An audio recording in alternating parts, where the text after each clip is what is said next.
Bapak Ibu Saudara sekalian, jadi saya sedikit perkenalkan. Nama saya adalah Pendeta Ronald Lambe. Dulunya saya adalah orang yang memang tidak suka dengan kekristenan. Tetapi justru ketika saya mulai belajar memahami tentang ajaran Alkitab, sebab di dalam Alkitab Tuhan Yesus berkata, "Ego eimi he hodos, kai he alateia kai he zoe, odes arketai proston patere, eime di emo." Artinya, akulah jalan kebenaran dan hidup. Tidak ada seorang pun yang bisa sampai kepada Bapa, sampai kepada Allah tanpa melalui Yesus Kristus. Amin. Karena Yesus Kristus adalah Ben Elohim. Dia adalah anak Allah. Amin. Tanpa Yesus tidak akan ada jalan keselamatan. Amin. Dulu orang Yahudi menunggu namanya Hatikva Masia, menunggu namanya Sang Mesias. Ternyata ketika lambat laun, hari ini juga, nanti dalam waktu dekat kita akan memperingati namanya Hari Natal, hari kelahiran daripada Tuhan Yesus Kristus. Yesus Kristus datang ke dunia untuk menyelamatkan orang yang berdosa, termasuk Bapak Ronald, termasuk kita semua yang ada di sini. Karena dia adalah Sang Firman yang hidup. Yohanes 1 ayat 1 mengatakan, "En arche en hologos, kai hologos en person theon, kai theos en hologos." Artinya, pada mulanya adalah Firman. Firman itu bersama-sama dengan Allah, dan Firman itu adalah Allah. Yohanes 1 ayat 14, Firman itu telah menjadi manusia. Dialah Yesus Kristus. Dia datang ke dunia untuk menyelamat kita sebagai orang berdosa. Mengapa demikian? Hubungan antara manusia dengan Allah ini sudah putus. Artinya manusia tidak ada lagi keselamatan. Tetapi karena kasihnya, karena cintanya Allah kepada manusia, sehingga apa? Dia mengutus anaknya yang tunggal. Roma 3 ayat 23. Karena semua orang telah berbuat dosa dan hilang kemuliaan Allah. Karena kita ini berbuat dosa, tetapi Tuhan masih memberikan kesempatan bagi manusia. Diutuslah anaknya yang tunggal, dialah Yesus Kristus. Yesus Kristus datang ke dunia. Ketika dia masih hidup di dunia, dia memberitakan namanya Besorak Injil. Injil ini harus disampaikan kepada segala bangsa. Dan ketika Injil ini datang kepada bangsa-bangsa yang ada di dunia, disitulah mereka mulai mengenal namanya keselamatan. Roma 10 ayat 9 mengatakan, ketika kita mengaku dengan mulut bahwa Yesus adalah Tuhan dan percaya dalam hati bahwa Allah telah membangkitkan dia dari antara orang mati, maka kita akan diselamatkan. Keselamatan menjadi bagian bagi orang yang percaya kepadanya. Saat ini kita sedang menanti namanya kedatangan Tuhan Yesus yang kedua kalinya.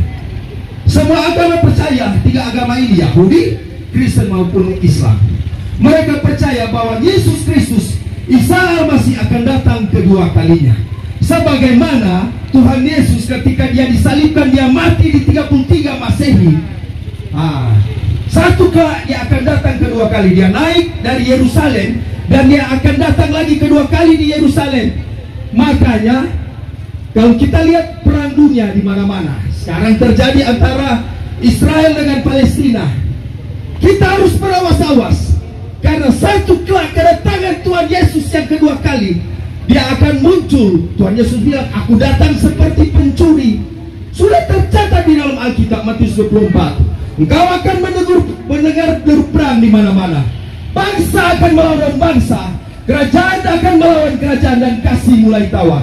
Terbukti saat ini terjadi perang di mana-mana. Rusia dengan Ukraina, Israel dengan Palestina. Karena ini yang dinamakan penggenapan firman. Matius 24 ayat 27. Sama seperti kilat memancar dari timur dan melontarkan cahaya sampai ke barat, demikian pula kelak kedatangan Anak Manusia. Tuhan Yesus mau datang kedua kali. Hai orang-orang yang percaya kepada Tuhan, bersiap-siap. Bagi mereka yang belum percaya, terimalah Tuhan Yesus. Tuhan Yesus masih membuka pintu keselamatan. Masih banyak lagi orang sekarang berbondong-bondong mencari keselamatan. Keselamatan masih ada, waktu kesempatan masih ada. Jangan sampai waktunya itu sudah tertutup. Kalau orang sudah mati sudah selesai. Tetapi Tuhan Yesus mari masih memberikan kesempatan. Bukalah hatimu. Tuhan sementara mengetuk hatimu. Hei, sadar. Mari kembali ke jalan yang benar. Karena hanya di dalam Tuhan Yesus jaminan keselamatan. Tadi sudah disinggung tentang iman. Di dalam Roma 10 ayat 17 mengatakan, iman timbul dari pendengaran, dan pendengaran akan firman Kristus. Jadi makanya dalam Alkitab mengatakan firman itu lebih tajam daripada pedang bermata dua, menusuk amat dalam dan memisahkan antara jiwa dan roh.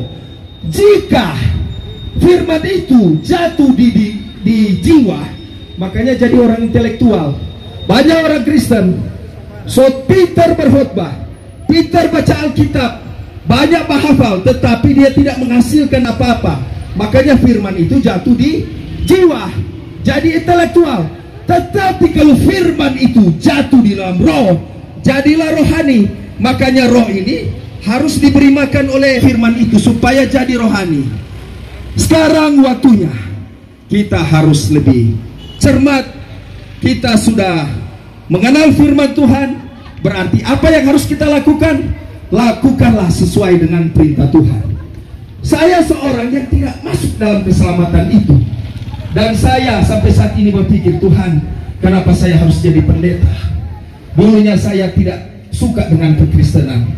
Dulunya saya adalah seorang yang tidak terhitung dalam keselamatan. Dan sama sekali saya tidak berpikir bahwa saya harus menjadi hamba Tuhan. Hamba Tuhan yang betul-betul tulus setia. Dan saya percaya bahwa keselamatan ada di dalam Tuhan Yesus Kristus.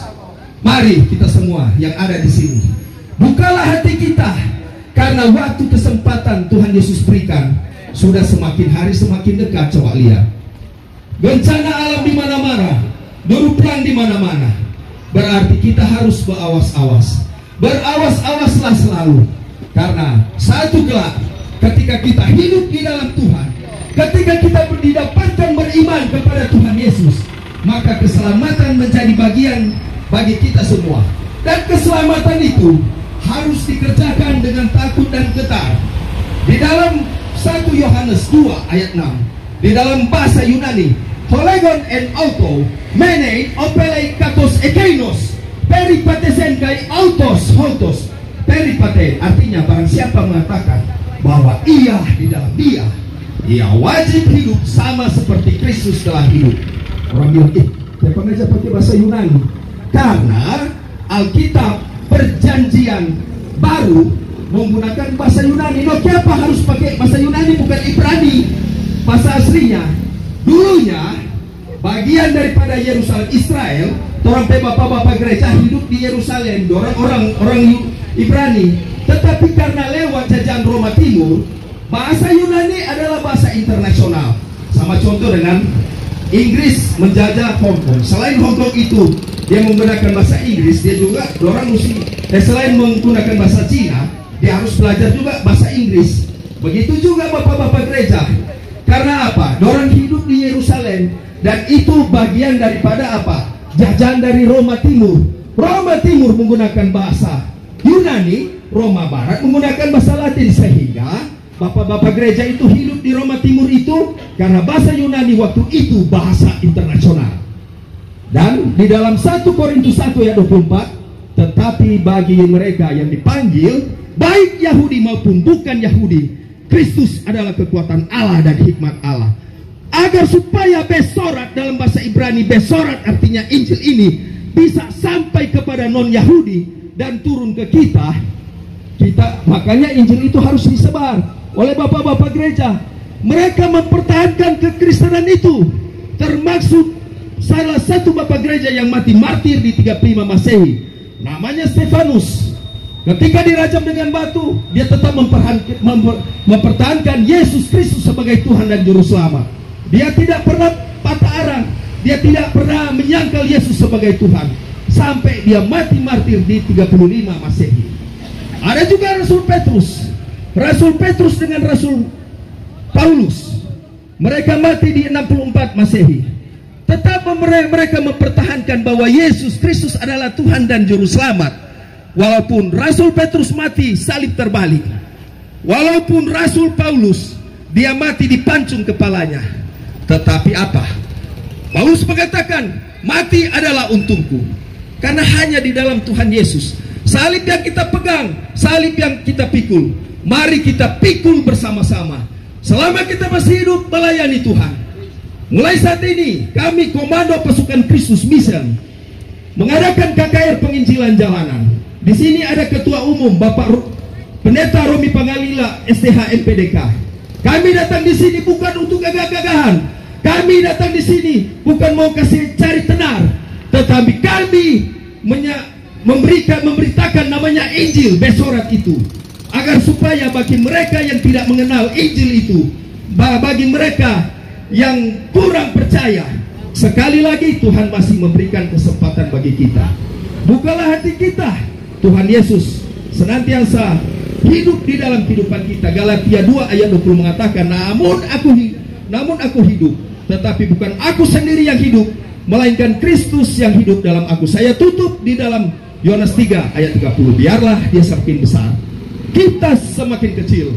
Biarlah dia semakin bertambah-tambah, kita semakin berkurang-kurang. Nama Yesus yang patut dipuji, dimuliakan, disembah. Dan hanya dia, oleh dia, kita manusia diselamatkan. Amin. Amin. Para kolektor melayani di toko-toko, melayani pejalan kaki pedagang, melayani yang berkendaraan dengan kiranya dapat memberikan persembahan syukur hanya kepada Tuhan Yesus Kristus. Haleluya.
Salam Komando Pasukan Kristus.